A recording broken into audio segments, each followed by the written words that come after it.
Makakapagsibol dahil nga po wala tayong down payment, walang reservation, and walang mga hidden charges. Makakaipon kayo ng pamparenovate. Ganito, pwedeng kalabasan ng bahay niyo pag naparenovate na. Provided ito, credit to the rightful owner, hindi po akin. Nakita ko lang to, ang ganda, ang plain. So ito po, renovated ng unit. Pagsibol Village din po, parehong-pareho po ang sukat, yun yung CR, yun yung kitchen area, parehong-pareho po, gantong-ganto ang pwedeng kalabasan pag na-renovate na.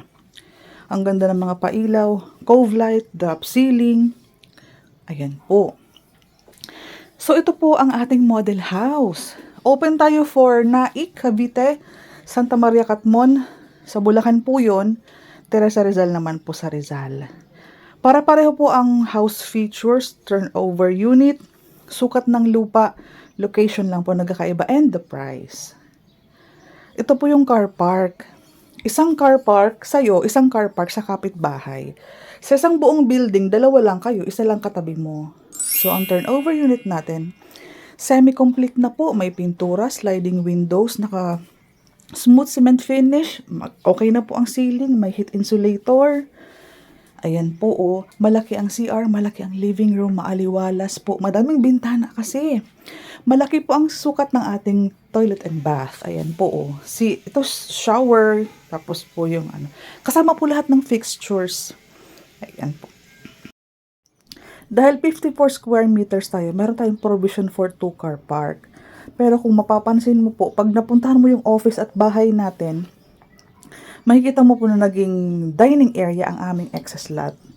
Ang second floor, open layout, may butas na for aircon. Provision for 2 bedrooms po ito. Ayan po, oh. 2 bintana bawat room. Kaya ang hangin po, through and through po yan.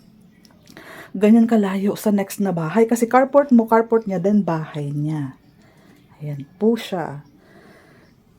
Ito po, pwede na ipa-renovate once ma-receive mo ang susi. So, habang inaantay mo ang susi, since wala namang down payment na binabayaran, pwede ka na pong magtanong sa mga kontraktor ng presyo, ng quotation.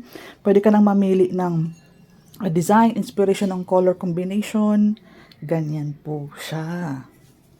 RFO this year, mga December, kasi ongoing construction tayo. And then, ipoprocess pa sa Pag-ibig. Kasi Pag-ibig housing loan po, hindi mo pwedeng lipatan. Ano po, madami nagko-comment kasi na wala pa daw. Siyempre po, ang pag-uutang ng bahay sa Pag-ibig, may proseso po yan. Hindi po agad kayo makakalipat dahil ito po ay hindi paupahan.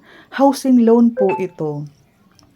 Ang una po natin pupuntahan, itong bahay po naman, yan pong may car. Tapos po, yan po ang car park namin sa isang bahay. Tapos yung car park po ng opisina, yung nilagyan ko po ng arrow. Yan po, yan. May open space tayo dyan na pwede natin pagtambayan. Dyan tayo mag-fill out ng form. Daily tripping reservation, taga-Pagsibo lang po ako. Visit us.